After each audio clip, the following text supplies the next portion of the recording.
Have you ever wondered why some people seem to command a room without even saying a word? It's like they don't have to try, and yet everyone knows they're in charge. What if I told you that the secret to this power isn't in loud gestures, expensive clothes, or exaggerated confidence? Nietzsche understood this. He knew that true power doesn't need to be screamed, it radiates. It's the aura of quiet dominance that makes you seem untouchable, that compels people to respect you without even knowing why. We live in a world that rewards the loud and the visible. The go-getters, the ones who never stop talking about their achievements. But here's the cold truth. The real power, the power that bends reality, doesn't belong to them. It belongs to those who've mastered the art of being, not performing. To those who've understood that true masculinity isn't about aggression or noise. It's about stillness, a power so magnetic, so undeniable, that people can't help but gravitate toward it. In this video, we're going to dive into Nietzsche's theory of aura, the unspoken force of presence that can intimidate, command, and transform without a single word. This is the kind of power that makes you a force of nature. So, are you ready to learn how to intimidate by simply existing? Let's break down how you can shift your energy, stop performing, and start owning your presence. Why you feel powerless, even when you're doing everything right. He's the guy who shows up early, works hard, follows the rules, and still gets ignored. You know the type, maybe you are the type. Always reliable, always available, and somehow always invisible. It's not laziness holding him back. It's something deeper, something harder to name. Because you can do everything right and still feel like the world doesn't see you. Or worse, sees you as weak. There's a silent epidemic among ambitious men, especially the introspective ones. They build skills. They read the books. They listen more than they speak. But in a world that rewards noise, their quiet strength gets overlooked. In corporate offices, louder voices win meetings. At family gatherings, confident nonsense drowns out thoughtful silence. It's exhausting, like trying to scream underwater. And it slowly kills your spirit.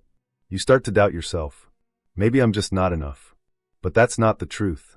The real issue? Presence, not performance. You were never taught to radiate. You were taught to comply, not command. You were trained to be useful, not unforgettable. And there's a massive difference. One gets you thanked. The other gets you followed. Think about it. How often have you watched someone with less skill, less experience, even less integrity rise above you? You've seen it. We all have. They don't win because they're better. They win because they're louder. Not just in volume, but in energy, in aura, in unapologetic belief that they belong. But that kind of presence doesn't come from arrogance. Not the real kind. It comes from alignment, from being centered so deeply in who you are that the world can't help but feel it. And if that sounds abstract, it's not. You've felt it before, in the rare man who walks into a room and makes everyone straighten up without saying a word. That's not charisma. That's force of will. It's not about trying harder. It's about existing differently. And that shift from effort to essence is where your true power lives. You don't need more tactics. You need a different frequency, a deeper gravity, one that starts with who you are, not what you do. But most of us were never shown how. We were raised in systems that reward submission, schools that punish boldness, cultures that elevate passivity. And so we play the good soldier, the safe worker, the polite man, all while wondering why no one listens. No one respects. No one feels us. So the question is, how do you stop performing and start radiating? What does it take to make your existence a force that speaks louder than your words? That's where Nietzsche's forgotten theory begins to whisper. The aura of power, Nietzsche's secret to dominance without words. You've met them, men who walk into a room and say nothing, yet everyone turns. They don't posture. They don't smile excessively. They don't even need to speak. But something about them feels inevitable. Nietzsche believed this wasn't charisma. It wasn't charm. It was will, a concentrated energy that radiates from the soul of a man who no longer negotiates with his own existence. This aura, as we'll call it, isn't built on performance, it's built on integration. While most men scatter their energy trying to prove their worth, the man with aura has nothing to prove. His center is anchored. He does not chase admiration. He doesn't even chase dominance. He simply is. And that being, fully embodied, unapologetically lived, is what bends the world around him without needing to force anything. Nietzsche saw power not as loud conquest, but as quiet inevitability. Real dominance isn't theatrical, it's metaphysical. When you carry deep conviction about your place in the world, people feel it before they understand it. It's not logic. It's vibration. And the tragedy? Most men never cultivate this inner force because they're too busy externalizing their value, begging to be seen rather than becoming impossible to ignore. Do you really think the most feared men in history screamed for attention? No. They made others listen without asking. They embodied such intense inner unity that their presence alone restructured the social physics around them. The danger wasn't in what they said, it was in what they didn't need to say. Silence becomes a weapon when it's backed by a mountain of unshakable will. But here's the uncomfortable truth, you cannot fake this. Aura is not an aesthetic. It's not a persona you put on. It's what leaks out of you when your inner world is aligned. If your mind is chaotic, your presence will feel weak.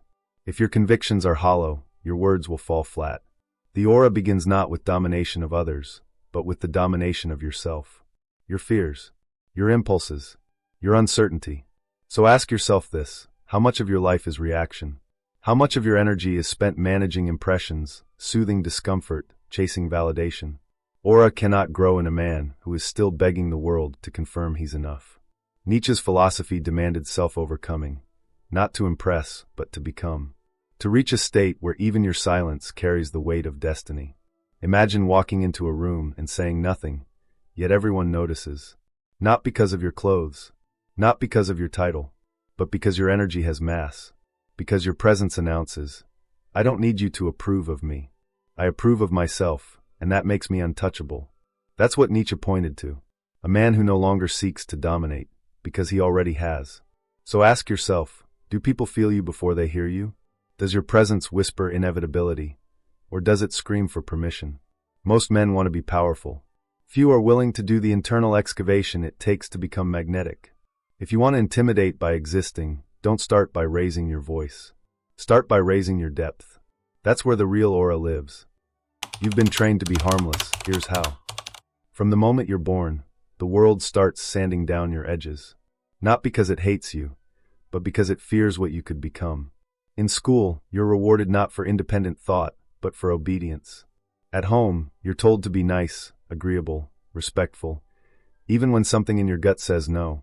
And over time, without even noticing, you trade your instinct for approval. You become safe, predictable, harmless. This isn't a conspiracy, it's psychological conditioning. Society survives by suppressing chaos. And make no mistake, your raw masculine energy is chaos to a system built on conformity. So they sedate you with praise when you're tame and punish you with shame when you're wild. You're taught to equate discomfort with danger. But discomfort is not danger, it's growth. And without it, your willpower becomes a domesticated pet instead of a storm. Have you ever caught yourself shrinking your posture in public? Lowering your voice to not seem too much? Holding back your thoughts so you don't disrupt the group dynamic? That's not politeness. That's learned self-erasure. And the worst part, you think you're being virtuous. But what if your goodness is just your fear wearing a mask? What if the parts of you you're proud of were chosen for you? Nietzsche warned us, morality, when swallowed without question, becomes a cage. The good man, society praises, is often the most neutered version of himself. He's palatable, manageable, forgettable. He confuses virtue with compliance. And behind his smile lies a graveyard of instincts he buried to be accepted. But who told you that being acceptable was the goal? Who decided that your wildness had to be tamed? The truth is brutal. The modern world doesn't fear your muscles, your intelligence, or even your ambition. It fears your unfiltered will. Because a man who acts from raw alignment, unbought, unbent, unbroken, is immune to manipulation. You can't guilt him. You can't bribe him. You can't shame him into silence. And that makes him dangerous, not in a violent way, but in a free way. And freedom terrifies those who are still in chains. So take inventory. Where have you been trained to be harmless? Where have you traded power for permission? Not just in behavior, but in thought, posture, desire? You weren't born to be digestible. You were born to be whole. And wholeness isn't always pretty, it's primal. Until you confront the ways you've been sedated, you will never radiate that quiet, sovereign presence Nietzsche spoke of. You will remain a shadow of yourself. If this made sense to you, make sure to hit that subscribe button and activate the notifications. You don't want to miss the next step on reclaiming your true power.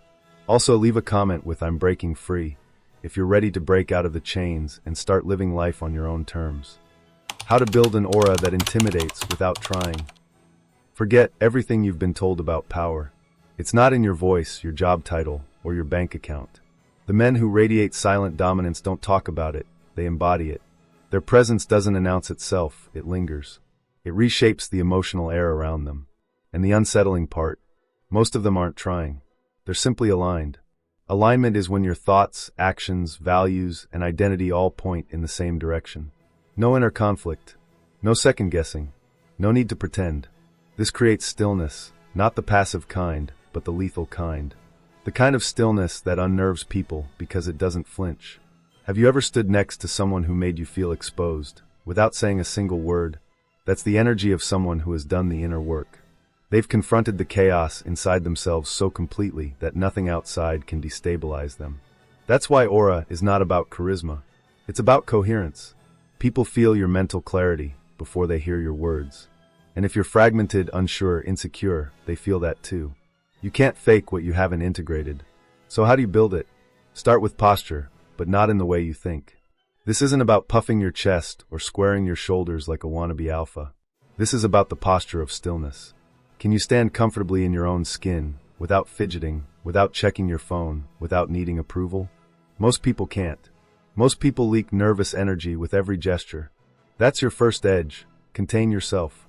Next, observe your inner speech. What's the constant narration running through your mind? Is it anxious, apologetic, self-critical? Or is it calm, precise, and decisive? Aura begins where noise ends. If your mind is cluttered with insecurity, you will always emit confusion. Start treating your inner dialogue like a broadcast, because people are listening, whether you realize it or not. Then, eliminate the need to be liked. This is where most men fall. They try to project confidence while desperately scanning for signs of approval. That contradiction destroys your gravity. You cannot intimidate and seek validation at the same time. The man who intimidates effortlessly is the man who doesn't care if he does. He's focused, not performative. Still, not stiff. Self-contained, not self-obsessed. Test this in silence. Walk into a room and say nothing. Feel your weight. Observe the room instead of trying to be seen in it. Don't smile unless it's real. Don't rush to speak. Don't justify your presence. Most people try to fill the space. They fear the silence. But silence is where power breathes.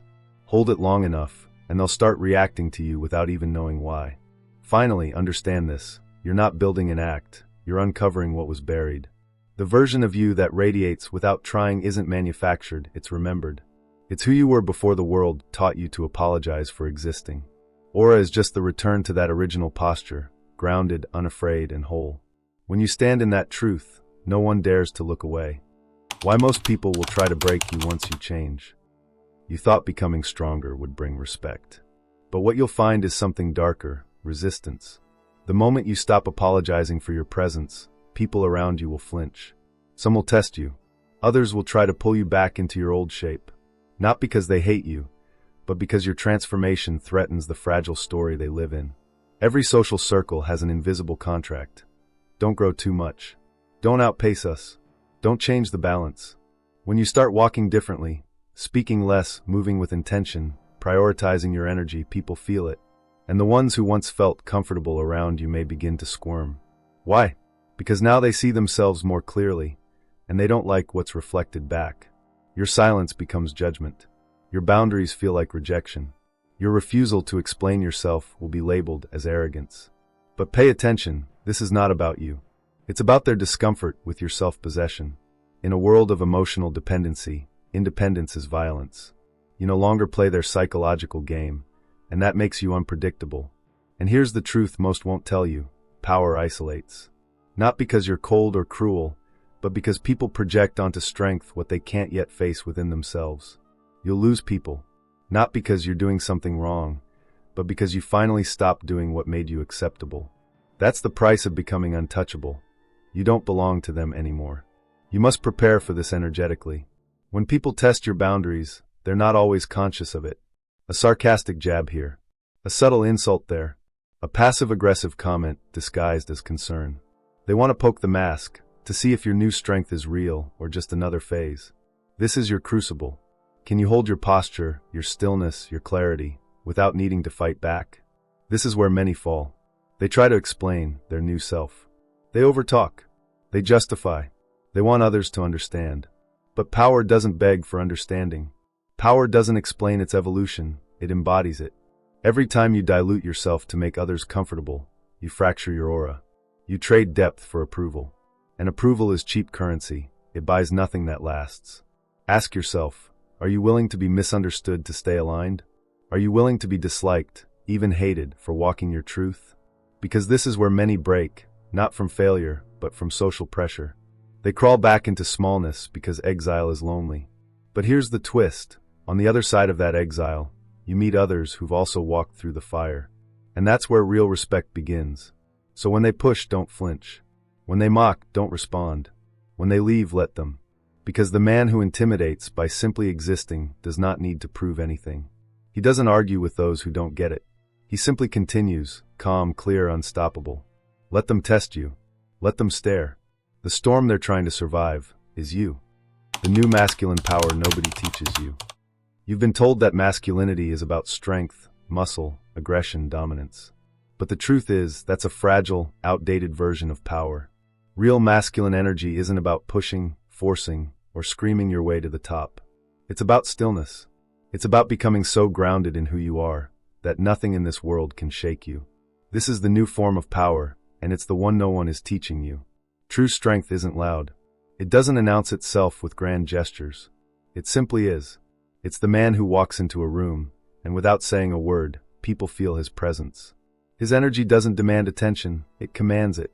Like the calm before the storm, his stillness is a warning to anyone who dares challenge him. He's a force of nature that doesn't need to prove anything.